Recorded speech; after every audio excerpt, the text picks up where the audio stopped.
Radio Publique Africaine.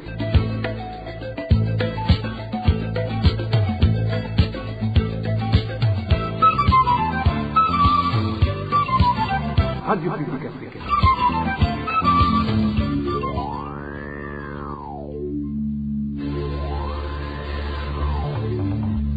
C'est le moment de suivre le journal parlé en français. À la présentation, Nadège Ilakose. Bonsoir et bienvenue, chers auditeurs, au journal de ce lundi 11 mai 2026. Tout d'abord, le sommaire.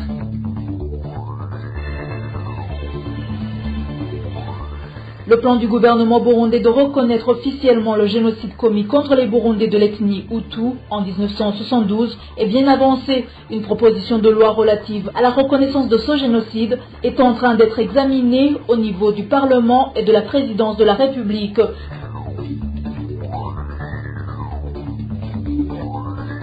Manque de plus de 3000 enseignants dans la province de Butanyerera. Par conséquent, l'apprentissage des élèves est très difficile car un seul enseignant de plusieurs classes.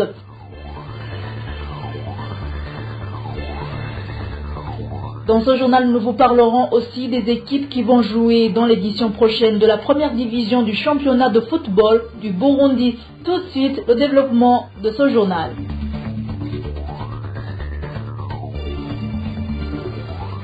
Encore une fois, bienvenue. Ouvrons ce journal par la page politique. Une proposition de loi relative à la reconnaissance du génocide commis contre les Burundais de l'ethnie Hutu en 1972 au Burundi est actuellement examinée au sein de l'Assemblée nationale, du Sénat ainsi que de la présidence de la République. Dans une copie de cette proposition obtenue par la RPA, certaines mesures que les initiateurs expliquent pouvoir être mises en œuvre en cas de reconnaissance des massacres de 1972 comme génocide contre les Hutus incluent notamment l'indemnisation des victimes de ces atrocités. Cette proposition de loi deviendrait également un instrument de justice et pourrait être enseignée dans les écoles comme un élément de l'histoire. Le point avec le vice Nyundima. Dans la proposition de loi relative à la reconnaissance du génocide commis contre les Hutus en 1972, dont la RPA détient une copie, l'Assemblée nationale et le Sénat sont actuellement à l'œuvre afin qu'il soit signé par le président de la République. Ce texte revient d'abord de manière générale sur les atrocités commises en 1972. Il expose que les massacres perpétrés avaient été planifiés, explique la manière dont ils ont été préparés ainsi que leur exécution en s'appuyant notamment sur les enquêtes menées par la Commission Vérité et Réconciliation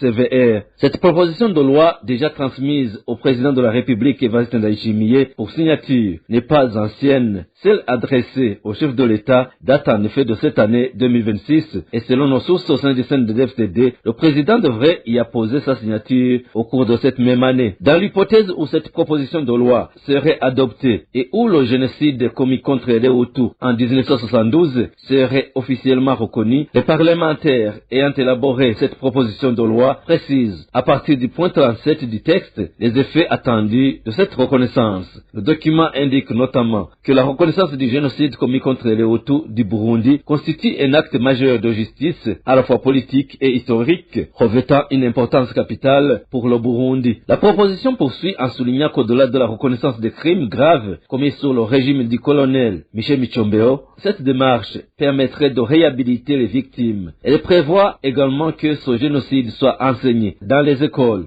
Cette loi deviendrait ainsi un instrument de justice et de transmission de la mémoire historique aux générations présentes et futures. Le texte ajoute encore que la reconnaissance du génocide contre les Hutus burundais de 1972 constituerait une garantie que de tels crimes ne se reproduisent plus tant au Burundi que dans la région et dans le monde. En conclusion, l'Assemblée nationale et le Sénat estiment que la reconnaissance de ce génocide contribuerait à panser les blessures des victimes ainsi que celles d'un pays profondément meurtri tout en consolidant la cohésion nationale. Cependant, malgré cette volonté, la méthode envisagée pour reconnaître officiellement ce génocide ne fait pas l'unanimité au sein du CNDD-FDD. Selon nos sources au sein du parti, certains considèrent que si le président Evariste Ndayishimiye signait cette proposition de loi, la reconnaissance du génocide des Hutus de 1972 serait perçue comme une reconnaissance essentiellement politique. D'autres estiment au contraire qu'une telle reconnaissance aurait davantage de force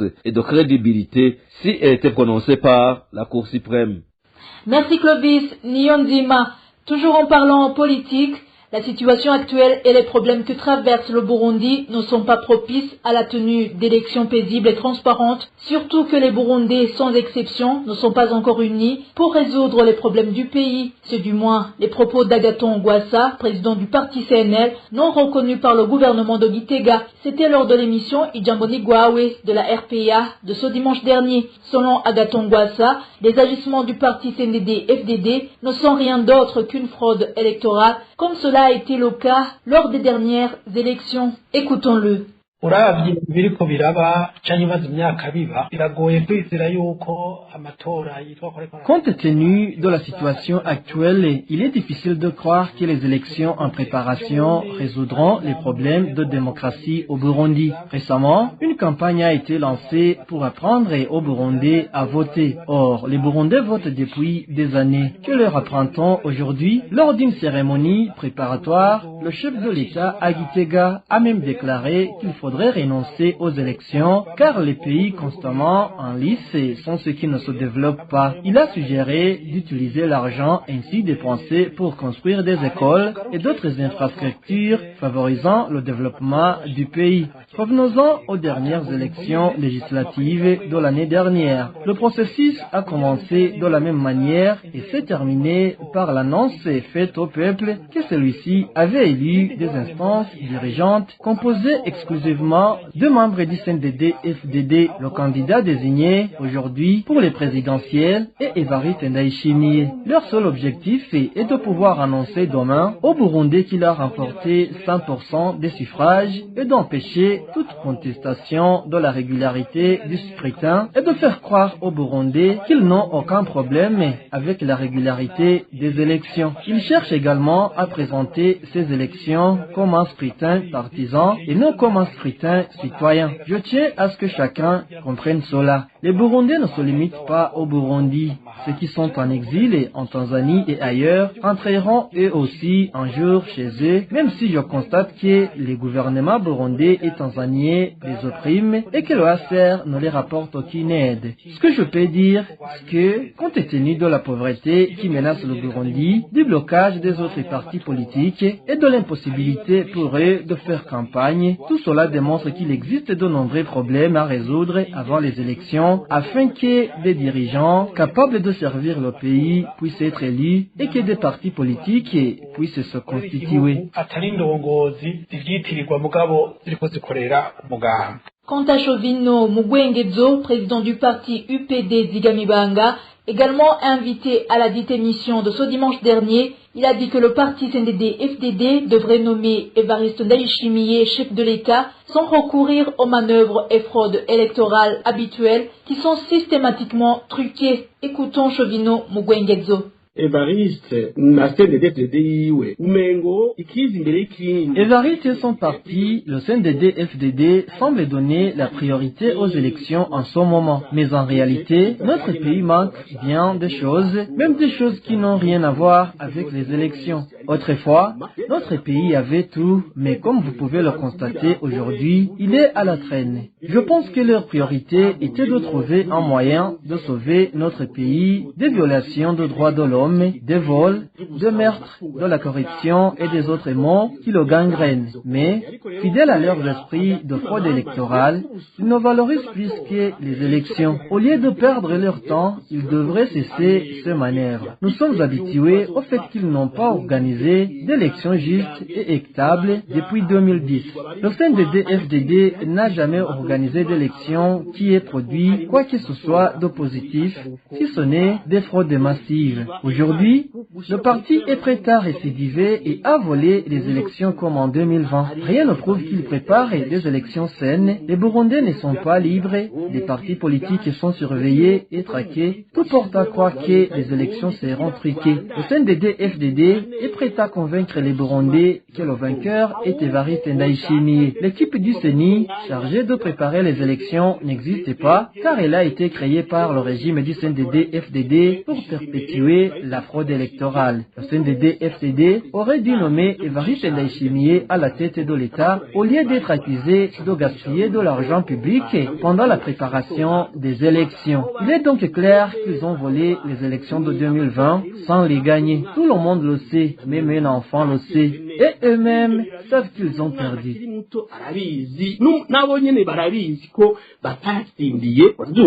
Et en page gouvernance, plus de 8 millions de dollars américains issus des fonds que le Burundi tire de la mission AMISOM ont été mobilisés en 2014 pour l'achat d'un avion présidentiel. Mais les zones d'ombre dans ce dossier d'avion présidentiel que les Burundais n'ont aperçu que brièvement avant que l'appareil ne quitte définitivement le pays remontent en réalité de son acquisition. Inès Gakiza. C'est au début de l'année 2014, au mois de janvier, que le cabinet civil du président Nkurunziza a commencé à envoyer des correspondances au ministère de la Défense nationale. Le cabinet présidentiel demandait au ministre de la Défense d'autoriser un décaissement des fonds destinés à l'achat d'un avion présidentiel, un appareil de type Gulfstream G4. Le ministère de la Défense a été sollicité à 4 reprises, la première fois en janvier 2014 et la dernière fois en août de la même année. Le total des montants figurant dans les correspondances du chef du cabinet civil de l'époque, le général Alain-Guillaume Bunyoni, est de 8 450 000 $ américains pris sur le compte AMISOM. Le ministère de la Défense devait autoriser le transfert de cet argent sur le compte du vendeur de l'avion domicilié dans une banque située au Texas, aux États-Unis. C'est à ce niveau que des zones d'ombre de ce dossier d'acquisition de l'avion présidentiel commencent à apparaître. Lors d'un transfert international, le code SWIFT de la banque destinataire est indispensable. Or, le code fourni n'a jamais été valide. Se tromper est humain, mais ce qui laisse penser à un acte intentionnel, c'est que dans toutes les lettres adressées au ministre de la Défense et à celui des Finances, général Alain-Guillaume Bunyoni a systématiquement utilisé le même code SWIFT erroné, différent du véritable code de la banque destinataire. Pourtant, lorsqu'un code SWIFT est incorrect, les fonds ne peuvent pas être transférés et sont retournés à l'expéditeur. Cela signifie que si Général Bunyoni s'était trompé dans sa première correspondance, il n'aurait pas répété la même erreur dans toutes les autres correspondances envoyées. Il aurait constaté que les fonds n'étaient pas passés et corrigé l'information. Ainsi, les plus de 8 millions de dollars demandés par le cabinet du président Nkurunziza au ministère de la Défense comme prêt pourraient ne jamais être arrivés à destination. Dans des entretiens accordés à la RPA, différentes autorités des gouvernements Nkurunziza 2 et 3, c'est-à-dire de la période d'achat et de livraison de l'avion, ont indiqué que tout le dossier d'acquisition avait été géré directement et uniquement par le cabinet présidentiel. Les autres autorités concernées étaient soit simplement sollicitées pour signer des documents, soit verbalement informées afin de pouvoir confirmer les faits en cas de révélation publique. 2 ans après le dernier paiement, l'avion a finalement été livré au Burundi. Le Gulfstream G4, immatriculé 9U-9KB, a atterri à l'aéroport de Bujumbura le 15 décembre 2016. Après son arrivée, des informations ont circulé affirmant que l'avion n'avait pas été acheté par le Burundi, mais qu'il s'agissait d'un don. Le Maroc a été cité. Ce pays est d'ailleurs mentionné dans certaines lettres d'Alain-Guillaume Bunyoni qui indiquaient que ce sont leurs amis du Maroc qui négocient avec le propriétaire de l'avion, des amis qui ont même payé une partie des frais supplémentaires que le Burundi a eu à payer pour n'avoir respecté les délais d'achat. Arrivé à Bujumbura, le jet présidentiel n'y est pas resté longtemps. Dans notre prochaine édition, nous reviendrons sur les réactions des autorités burundaises ainsi que sur les raisons de son départ du pays. Merci Inès Gakiza. Le président de la République affirme qu'il existe dans le pays des boissons fortement alcoolisées qui nuisent gravement à la santé de leurs consommateurs et qui ont déjà causé des décès. Le président Évariste Ndayishimiye l'a déclaré samedi dernier lors des travaux communautaires organisés dans la commune Matongo en province de Butanyerera. Il a indiqué que ces boissons constituent un ennemi du développement car elles empêchent la population de travailler. Suivez-le. Quand on dit que chaque ménage doit avoir de l'argent, ce n'est pas pour aller le dépenser dans l'alcool. Ah oui, je viens de m'en souvenir. Ah, voilà pourquoi les hommes nous sont là. Parce qu'ils ne sont même pas capables de soulever cette petite chose. Vous ne voyez pas que les femmes sont désormais les plus nombreuses. Où sont passés les hommes? Certains ne peuvent même plus porter un simple seau. Pourquoi? À cause de ces boissons alcoolisées. Dès qu'il faut suivre, puisque vous avez choisi de vous suicider, nous allons vous empêcher de le faire. Je vais vous donner un exemple. Le piment, est-ce qu'on le mange n'importe comment? Si votre enfant met une poignée de piment dans la nourriture, accepteriez-vous? Alors, pourquoi accepterions-nous que ces boissons tirent bondés sous nos yeux? Ces boissons sont un ennemi très dangereux. Ils rendent les gens incapables de travailler et de vous affaiblissent jusqu'à la mort, et c'était en sont déjà morts. Il y en a même qui meurent une bouteille à la main. Nous devons tous nous lever et les combattre. Le président Évariste Ndayishimiye a également affirmé connaître les fabricants de ces boissons qui détruisent la vie des Burundais. Selon lui, ces derniers l'appellent souvent pour lui expliquer que cette activité constitue la principale source de revenus de leur famille. Depuis la commune de Matongo, il a conseillé aux producteurs de ces boissons fortement alcoolisées de chercher d'autres activités génératrices de revenus, avertissant que la lutte contre ces boissons sera intensifiée. Encore une fois, le président Évariste Ndayishimiye. Il y a quelqu'un qui m'a écrit après avoir entendu que nous étions en train de combattre ces boissons. Il m'a dit, mais ce commerce faisait vivre mes enfants. Je lui ai répondu, toi et ta famille seulement allez survivre pendant que les autres familles meurent, et toi, tu continueras à chanter. Qu'il commence d'abord par donner ses boissons à ses propres enfants. Pourquoi ne le fait-il pas?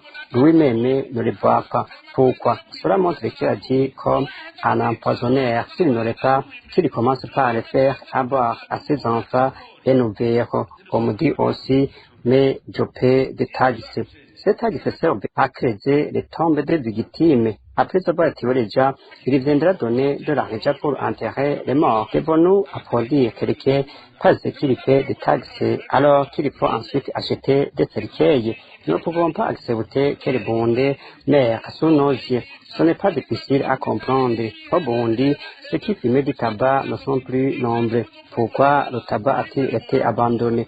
Pas sécurité. Nous avons dit que le tabac était mauvais au point d'interdire de fumer en public sous peine de sanction. Alors, ces boissons qui sont en train de tuer les gens, allons-nous simplement les laisser faire? Nous allons les combattre et nous les vaincre. Ceux qui pensaient s'enfuir en nous donnant ces boissons destructrices feraient mieux de chercher un autre commerce. Le problème lié à ces boissons fortement alcoolisées est évoqué dans plusieurs réunions administratives durant ces derniers temps. Lors d'une réunion organisée la semaine dernière dans la province de Buhumuza, cette question a été largement débattue. Le président Évariste Ndayishimiye y avait également affirmé que certains administrateurs communaux ayant commencé à appliquer les mesures de lutte contre ces boissons faisaient l'objet de menaces. Après une courte pause, c'est la page Droits de l'homme. 17 cas de diverses violations des droits humains, particulièrement contre les femmes et les enfants, ont été répertoriés par le mouvement des femmes et filles pour la paix et la sécurité au Burundi, MFFPS en sigle, au cours du mois d'avril 2026, selon le rapport publié ce 11 mai 2026. Parmi ces victimes figurent 2 enfants tués et 7 filles mineures violées. Le contenu de ce rapport du MFFPS avec Digne Karondo. Dans ce rapport du mouvement des femmes et filles pour la paix et la sécurité, intitulé Femmes abusées, Nation déchirée, publié ce 11 mai 2026, des femmes, des filles et des enfants, au nombre d'environ 17, ont été victimes de diverses violences au cours du mois d'avril. Parmi les victimes, 7 filles mineures ont été violées, dont 2 âgées de 6 ans de la province de Burunga, une de 10 ans de la province de Butanyerera, une de 16 ans de la province de Gitega, 2 de la province de Bujumbura et une commune de 11 de la province de Buhumuza. Parmi les suspects auteurs de ces crimes figurent des enseignants, des militaires, des domestiques et des conducteurs de taxi-moto. Toujours selon ce rapport du MFFPS, 2 enfants ont été tués, dont un de 4 ans et demi de la province de Gitega et un autre de la province de Bujumbura, tué par son propre père à l'aide d'un seau d'eau qu'il aurait lancé sur sa femme. Parmi les diverses violences commises contre les femmes, 4 femmes ont été tuées, dont une de 80 ans de la province de Buhumuza, une de 49 ans tuée écrasée dans un bistrot de la province de Bujumbura et 2 autres tuées également dans la province de Buhumuza. L'une, son mari, est suspectée de l'avoir tuée et l'autre, âgée de 75 ans, tuée de coups de machette par son gendre. 2 femmes de la province de Burunga ont été agressées par leur mari. L'une a été battue et une autre a été brûlée à l'eau bouillante. Tous ces 2 cas seraient à l'origine de conflits conjugaux. Une autre femme dans la zone de Kanyosha, province de Bujumbura, nommée Elisa Mutoni, a été arrêtée arbitrairement par les forces de sécurité. Face à ces violences répétées contre les enfants et les femmes, le mouvement des filles et femmes du Burundi, MFPS, appelle l'État du Burundi à faire tout son possible pour protéger les victimes, à mener des enquêtes impartiales sur les auteurs présumés de ces actes et à les punir conformément à la loi dans le but de garantir le respect de la dignité humaine pour tous. Merci Digne Karondo. À présent, page éducation. Manque de plus de 3000 enseignants dans la province de Butanyerera. Cette situation est confirmée par les directeurs de différentes écoles, surtout celles situées loin des centres urbains, où un enseignant doit s'occuper de plusieurs classes. Rémi Nderagakura pour plus de détails. Dans la commune de Ngozi, plus de 200 enseignants ont abandonné leur travail pour aller chercher de l'emploi dans les pays arabes, notamment à Dubaï, tandis que d'autres se sont rendus au Kenya, en Ouganda ou en Tanzanie. Par ailleurs, 8 autres enseignants ont été recrutés dans les différents secteurs de l'emploi dans le cadre de la nouvelle organisation administrative. Dans la commune de Kayanza, près de 100 enseignants ont également quitté le pays à la recherche de meilleures conditions de vie à l'étranger. Ainsi, au début de l'année 2026, la commune de Kayanza avait besoin de 369 enseignants. Selon les responsables de communes de Ngozi et Kayanza, les chiffres continuent d'augmenter, même s'ils ne communiquent pas de statistiques exactes. Les conséquences sont nombreuses, surtout sur le rendement scolaire. Un seul enseignant est parfois obligé d'enseigner dans 2 ou 3 écoles, d'attirer leurs cours, et aussi le matin et l'après-midi, tout en encadrant plus de 60 élèves dans une seule classe. Les enseignants s'interrogés affirment que, outre le manque d'enseignants, les écoles souffrent également de manque de bancs et de manuels scolaires destinés aussi bien aux enseignants qu'aux élèves. Toutes ces difficultés réduisent la qualité de l'enseignement et contribuent à la dégradation du système éducatif.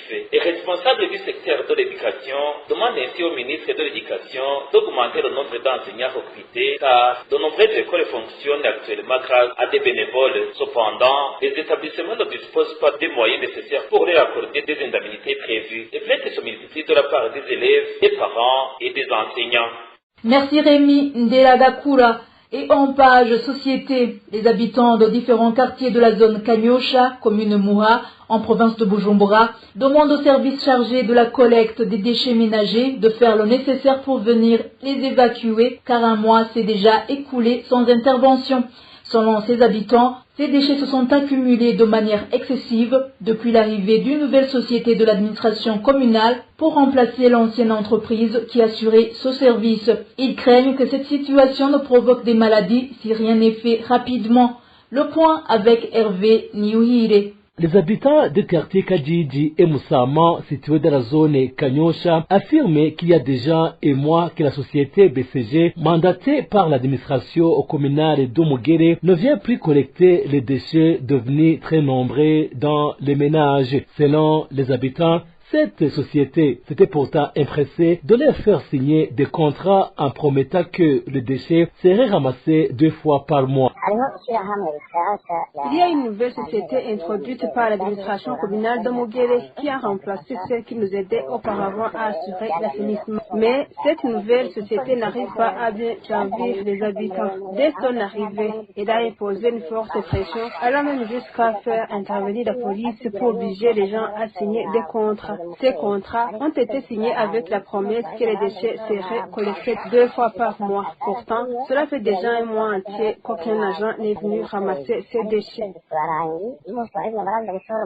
D'après nos sources de la zone Kanyosha, en plus du fait que la société BCG exige des frais mensuels élevés, les habitants estiment qu'elle ne devait plus cramer aucun paiement puisqu'elle ne fournit pas le service convenu. L'ancienne société nous faisait payer 10 000 francs par mois, puis le tarif est monté à 15 000 francs. Mais cette nouvelle société nous a fait signer des contrats fixant le paiement à 20 000 francs par mois. S'ils peuvent nous entendre, nous leur demandons donc d'arrêter de réclamer de l'argent puisqu'ils nous ont rendu aucun service. Les habitants de ces quartiers disent désormais craindre la propagation de maladies liées au manque d'hygiène et demandent aux responsables concernés, notamment aux autorités administratives, d'intervenir rapidement pour résoudre cette situation. Les habitants font face à de grandes difficultés à cause de l'accumulation excessive des déchets dans les fosses et les parcelles. Ils craignent l'apparition des maladies comme le choléra et d'autres infections. On constate également une pénurie d'eau avec des coupures fréquentes et un approvisionnement insuffisant. Franchement, la situation est très inquiétante dans la ville de Bujumbura. Pour le moment, les autorités administratives de la commune Mugere ne se sont pas encore exprimées au sujet de plaintes de ses habitants. Merci Hervé Niyuhire. Page sport pour clôturer ce journal. Les équipes de Deira et Musongati Academy vont jouer dans l'édition prochaine de la première division du championnat de football du Burundi et la compagnie de télécommunications Lumitel est le sponsor officiel de l'équipe nationale de football et du club Aigle Noir. Les détails avec Désiré Hatungimana. En attendant que la phase de retour ne commence au championnat de basketball du Burundi, un mini-tournoi a été organisé dans le but de la protection de l'environnement à Makamba. En demi-finale, Urunani a battu Remesha par 69 points à 57 et dans l'autre rencontre, Tigers a battu New Star sur un score de 69 points à 55. La finale a opposé Urunani à Tigers et c'est la formation de Urunani qui a remporté son mini-tournoi par 86 points à 62. Au football, au moment où on clôturait le championnat de football en première division ce dimanche, c'était le tour de la deuxième division pour déterminer les équipes qui joueront la première division où les équipes de Burundi Sport Dynamique, DJ Green et Garage Express sont reléguées en deuxième division. Pendant ces rencontres, Buja City a battu New Oil par 4-2. Tigre Noir a battu Musongati Academy sur la plus petite des marques. New Force Academy et Lumière de Moaro se sont quittés sur un match nul de 2 buts partout et Mosso Shuga a fait match nul d'un but partout contre Panthère Noire. Les équipes de Deila et Musongati Academy ont déjà validé leur ticket pour monter dans l'élite du football burundais. Le troisième club qui jouera la première division proviendra du match qui opposera Panthère Noire à Amasipiri. Restons au football pour vous dire que la compagnie de communication Lumitel a signé un contrat avec l'équipe nationale de football qui débutera en septembre la campagne de qualification pour la Coupe d'Afrique des Nations qui aura lieu dans la région en Ouganda, en Tanzanie et au Kenya en 2027 et avec la formation d'Aigle Noir qui représentera le Burundi à la Ligue des champions de la CAF. Lumitel donnera à l'équipe nationale une Hamba Murugamba 450 millions de francs burundais et 300 millions à Aigle Noir. Cette compagnie sponsorise également le championnat féminin de football. Merci Désiré Hatungimana. Et voilà, chers auditeurs, c'est ici que prend fin le journal de ce lundi 11 mai 2026. Merci de nous avoir suivis. Merci également à tous mes collègues pour le travail accompli. Bon début de la semaine à tous.